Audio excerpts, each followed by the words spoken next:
Monsieur le ministre, chers collègues, je voudrais d'abord profiter de cette occasion pour féliciter notre collègue Monsieur Thierno Alassane Sall pour avoir exercé un droit constitutionnel. Le problème que j'ai aujourd'hui, chers collègues, je voudrais d'abord dire à l'endroit du président de la commission des lois, mon cher ami Moussa, que d'abord je pense qu'il est au courant que la loi lui permet tout de même d'exiger du gouvernement qu'on mette à sa disposition le décret, le fameux décret qui nous réunit aujourd'hui. Et je pense que monsieur le président de la commission des lois se doit déjà d'exercer ce droit, mon cher ami.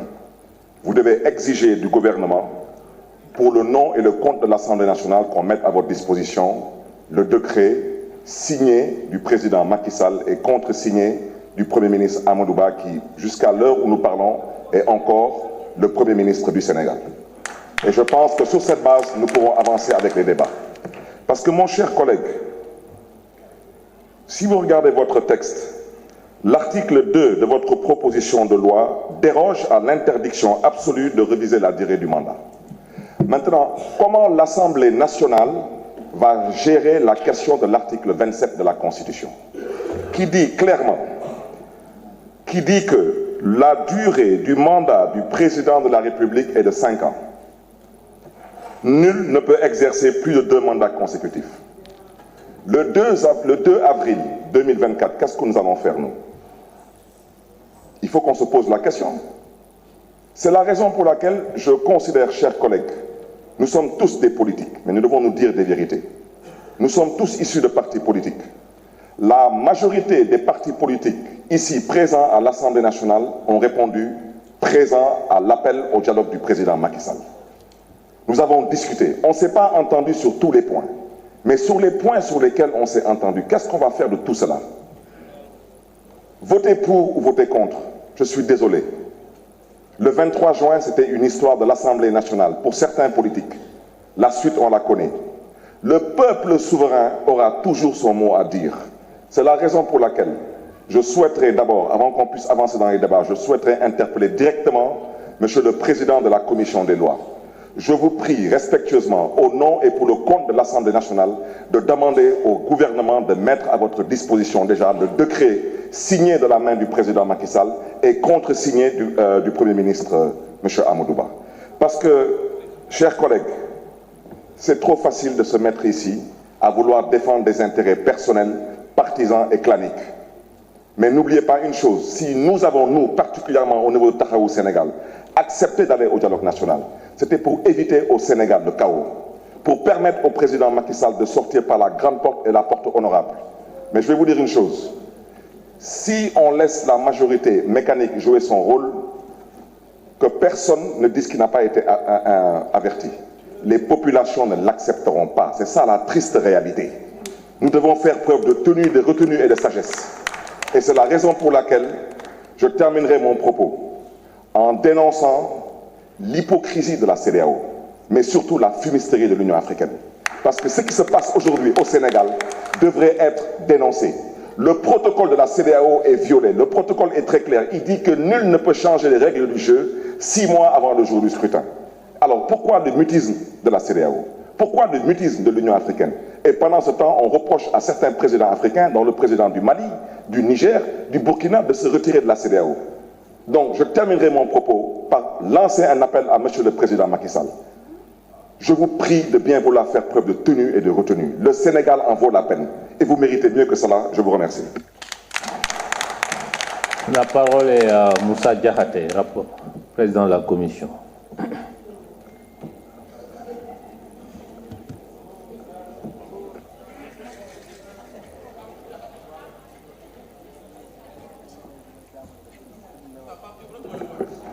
Monsieur le Président, très cher ami député maire, au nom de la séparation des pouvoirs, je ne peux exiger du président de la République un décret présidentiel. Cela dit, ici, parlant de la proposition de loi, ici on parle d'une dérogation à l'application de l'article 31 qui est défini pour une séquence temporelle. l'article 27 reste intact, rien n'est changé. Je vous remercie, Monsieur le Président. Il demande la... Monsieur le rapporteur, vous avez la parole. C'est le seul qui peut exiger le décret. C'est le seul qui peut l'exiger. Monsieur le Président, je demande la poursuite des travaux. Merci. Mais il peut exiger le rapport. Quels sont ceux qui sont pour son adoption?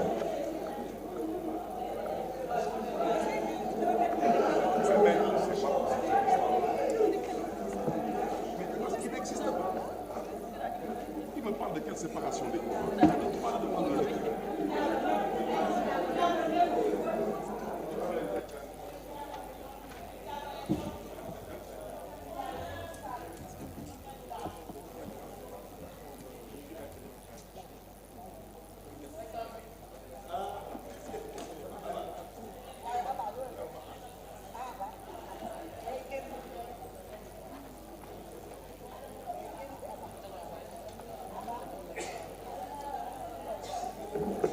« 55 voix. Quels sont ceux qui sont contre son adoption?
Quels sont ceux qui s'abstiennent? 0. La question est repoussée. La discussion générale s'engage. Vous avez la parole.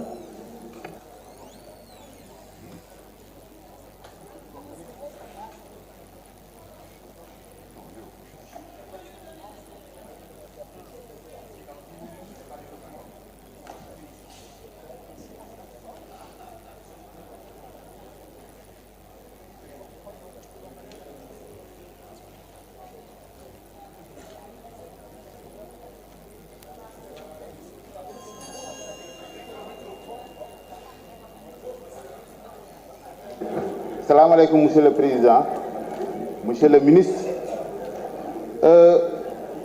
Li nga xamantene mo indi député yi fi ñuy discuter dañu japp ne liko jur moy un décret fictif, un décret verbal bo xamantene ñu ngi koy réclamer mais mënuñu ko am.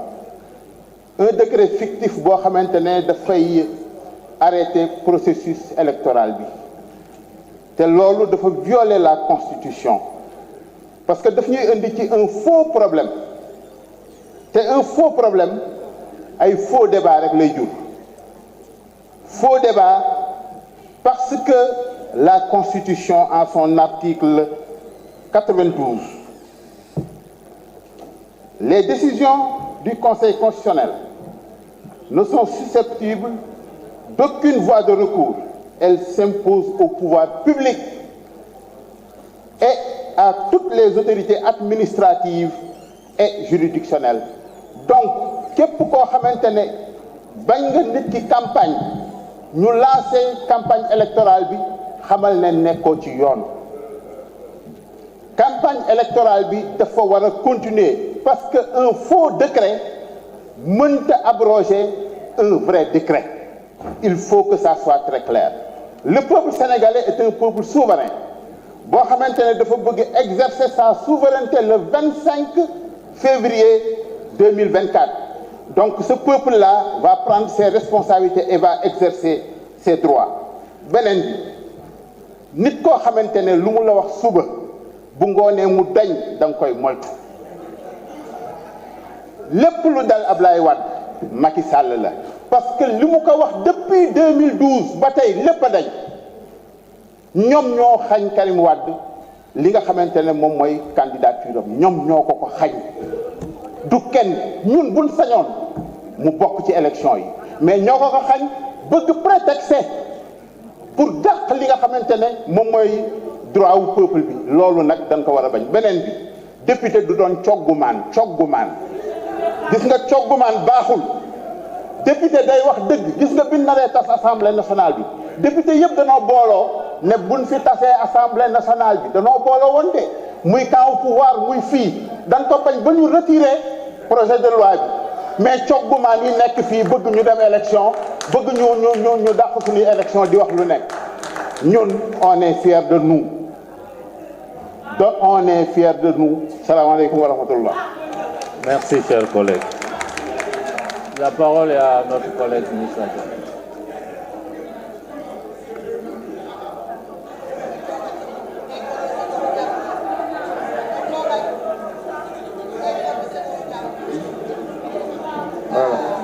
Monsieur le Président, dëgg la député doon coggumaan mais député aussi doon agresseur li ñu waxoon ci bee rek la ñuy wax pour le décret est un acte de gouvernement, il n'est pas attaquable devant la Cour suprême. Juristes yi xam nañ ko. Je demande qu'on continue le débat.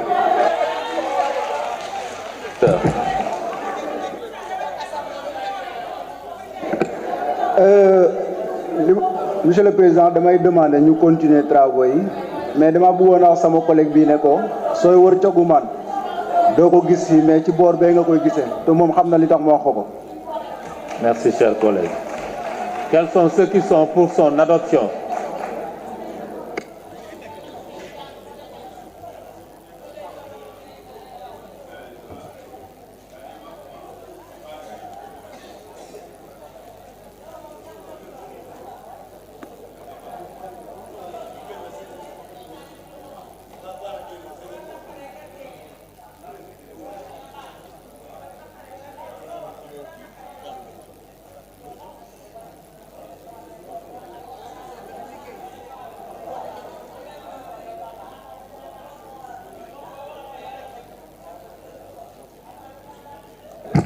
« 54 voix. Quels sont ceux qui sont contre son adoption? «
104.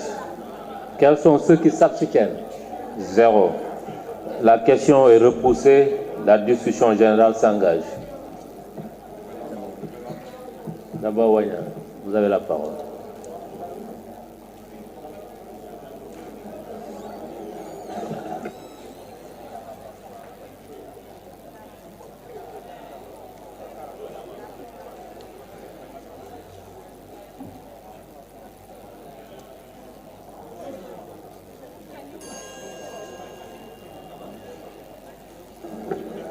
Merci beaucoup, Monsieur le Président. chers collègues honorables députés maa ngi leen di nuyu monsieur le ministre maa ngi lay nuyu di nuyu collègues honorables monsieur le ministre je m'excuse monsieur le président ci article 64 bi alinéa 1 du règlement intérieur dañ ci wax ne le procès verbal analytique de chaque séance est signé du président et des secrétaires élus de la dite séance. Il est distribué aux députés. L'Assemblée l'adopte à la séance suivante ou au plus tard à l'une des séances de la session en cours.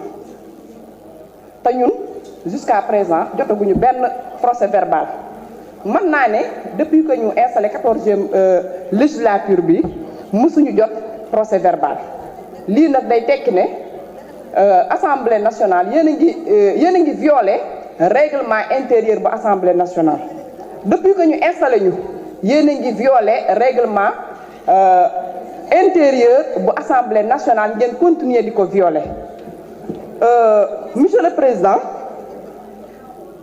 dañu soxla procès verbal bi nga xamante ne si ne moom mooy procès verbal séance bi passé portant sur l'adoption de la résolution portant création d'une commission d'enquête parlementaire waaye tamit dañu soxla procès verbal du 5 août 2023 portant sur la modification du code électoral et la révision de l'article 29 ba tey jotuñu ko ndax lan ngeen di parax yi bëgg ñu jàllale loi boo xamante ne si ne day dàq élection yi ndax intérêt kan intérêt président Macky Sall wante nag man dama yaakaar ne fii député bu fi toog du président Macky Sall moo la fal benn voix président Macky Sall rek mënta fal benn député mënul nekk vous êtes élu par le peuple et pour le peuple kon yaakaar naa ne projet de loi bii nii bépp député bu ko fas yéenee voté war nga rus kay waaw président Macky Sall décret bii nga xamante ne si ne moom la sukkandiku mu nekk ñu mën ko wax ne c'est un décret invisible ndax ba tey kenn gisu ko mu bëgg ci sukkandiku député yi nga xam ne ci moo leen investir ak député wàllu yi bëgg ko ci jàppale ba mu toogaat loolu mooy objectif am mais nag ñu ngi koy xamal ne ko le 2 avril incha allahu rabbi ci la mandat bi jeex ci la war a génn palais bi départ am nag c'est une exigence nekk demande boo xam ne peuple bi la c'est une demande du peuple askan wi ci boppam ñoo sàkk à ce que président Macky Sall quitte pouvoir bi parce que askan wi dañoo sonn kon nag man maa ngi sàkk ngeen delloo ci seen xel projet de loi bi ñu teg ko ci suuf ngir jàmm mën a am ci réew mi boo leen boolee nag bu ñu boolee député Benno Bokk Yaakaar ak député wàllu di ngeen am majorité mais nag